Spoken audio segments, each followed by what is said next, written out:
pasabog. Grabe, nagtatapos ng BTS to. Naniniwala kami. Guys, naniniwala ba kayo matatapos niya? Yes!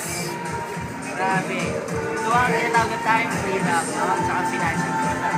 Saan ka makakakuha niyan? Tama eh.